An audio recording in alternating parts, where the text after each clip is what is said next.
అంశమే సమగ్రంగా బోధిస్తాం. మరి ఏకైక కాదు, 4లో కొంచెం, 5లో కొంచెం, 6లో కొంచెం, 7లో కొంచెం, అంచెలంచెలుగా కష్టతరాన్ని బట్టి పేర్చుకుంటూ వెళ్తాం. ఏది 4లో కొంచెం, 5లో కొంచెం, 6లో కొంచెం అలా వెళ్తుంది. ఏ విధంగా ఒక తరగతిలో అనేక అంశాలు చెబుతామో సామర్థ్యముగా చెబుతాము. గట్టిగా అన్నమాట, సరిపడినంత అనేక అంశాలు చెప్తాం. సరిపడినంత మళ్ళీ క్లాసు అవే పాఠాలు చెప్తాం, మరి కొంచెం ఎక్కువ, మళ్ళీ క్లాసు అవే పాఠాలు, మరి కొంచెం ఎక్కువ, మరి కొంచెం ఎక్కువ, అలా చెప్పుకుంటూ వెళ్తే దాన్ని ఏమన్నామట చెప్పాలి. ఏమవుతుంది? ఒక అంశమే సమగ్రముగా, అనేక అంశాలు సామర్థ్యముగా. అందరూ నాకు రెస్పాండ్ అవ్వాలి. చిన్న హింట్ ఇచ్చాను, ఇప్పుడు మీకు అడుగుతాను, మీ మైండ్ తో ఆలోచించండి. ఒక అంశమే సమగ్రంగా, అనేక అంశాలు సామర్థ్యంగా.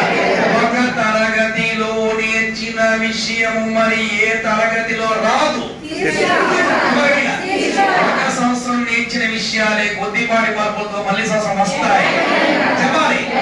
పునర్విమర్శ ఉంది, పునర్విమర్శ లేదు.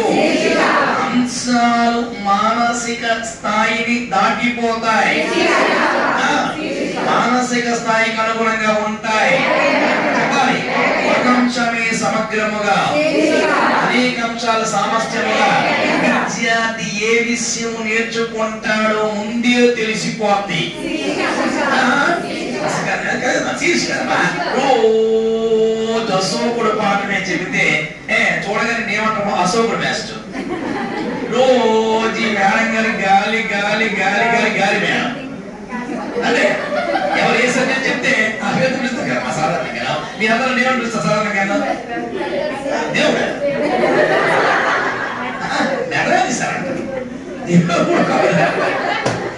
నేను కాదు దేవుడు మీరు, దేవుడు దేవతలు మీరు, నేను కాదల్లా. ఆ పేరు నాకు ఉండదు.